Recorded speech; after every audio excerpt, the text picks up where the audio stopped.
My name is Sarah Murnahan. I have the honor and privilege right now of serving as the patient care manager at our Gainesville Care Center, E.T. York. David's circumstances were shared with us that he was a young man who had catastrophic burns over approximately 80% of his body and still was receiving wound care for those that would be significant. And so in discussing his needs and what we could provide here, we were able to take on managing his care. When we first came to Haven, it was April of 2020, right when the pandemic was really heating up, getting started.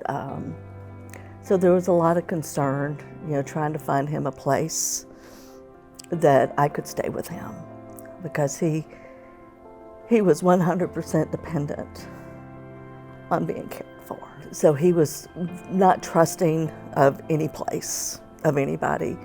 He had dealt, for almost 2 years with such pain from the burn. His biggest concern was the dressing changes. He did not want to lay and all of that from the open wounds. And no place was willing to take him at that level of care, except for Haven. I think a lot of that was due to Sarah and Tootsie saying, we can do this for him. There's another clinical team lead by the name of Tootsie who partnered with me, and between the two of us, we shared his dressings. So when I was not here, she was here, so that we could have some consistency, but also manage the significance of those dressings. So when we came and this beautiful young lady had advocated for him, and Dr. B met with us and talked to him and listened to what he wanted. And so that first dressing change, he had the proper medication. He didn't remember it. He was alert, he was able to talk to us, but he didn't remember it later.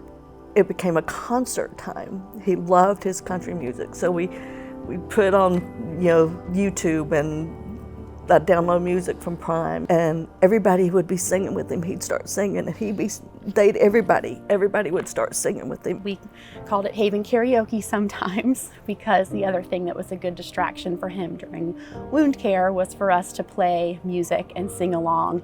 And even our doctor participated in that. Dr. Bichier knew more songs than I thought she might. It was just, it was a fun time. It was a happy time. So he learned to trust everybody here. He learned to trust everybody, and he relaxed, and he became very comfortable here, even to the point where he's actually started doing better. There was talk about him leaving here and going to rehab, and that scared him. He wanted to stay here. He celebrated his 28th birthday here, and what he wanted, he loved Waffle House. And so I was going to go get him his favorite breakfast from Waffle House, and I went out and my fan wouldn't start. So I couldn't go. We have this great opportunity to use something called the Make a Difference Fund at Haven, and it allows us to find special ways to honor patients or do little things for them, but still keep a professional boundary. We were able to, through the Make a Difference Fund, celebrate David's birthday with him. We decorated in his room a little and got like a goodie basket for him, but I went and picked up Waffle House breakfast, and he was really excited for that. And they came in with that and balloons and sang happy birthday to him, and just really made him feel special on his birthday. And his daughter came in quite a bit, and his love for his daughter was just unreal. Yeah, because while he was at Shands, he didn't get to see her, and because of the pandemic. Well, and then she couldn't come into the unit. She wasn't old enough, so coming here and being able to spend that time with her, made some really special memories.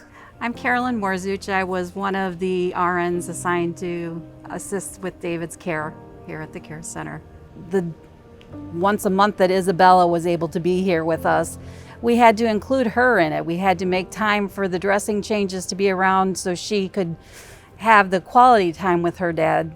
And that would be adjusting medications so he would have the most comfort that he could have while we had to take care of him, but then also to give the quality that was necessary to interact with Isabella and the rest of the family. And when I came here to Haven 2 years ago, I fell in love with this position. Taking care of the family, having time to sit and hold somebody's hand and hear their life stories and get the attachment and actually make a difference, ease their suffering, and to have them thank you just for brightening their day for the 15 minutes that you're able to sit in there with them. You don't get that anywhere else in the nursing field. There is something so special about being able to step in where people are really struggling, either physically or emotionally, and being able to provide them any relief. There's just so much, and this I just cannot say enough how amazing everyone here is. I just cannot tell you enough. They will always be right here, and they will always be a part of David. They gave him something that nobody else could give him. They allowed him to be happy again. It takes special people to be able to deal with so much sadness with so much grace and be able to be there for the family. Because that's one thing about Haven, they have been here for the family. They have been here for us as well, and they continue to be.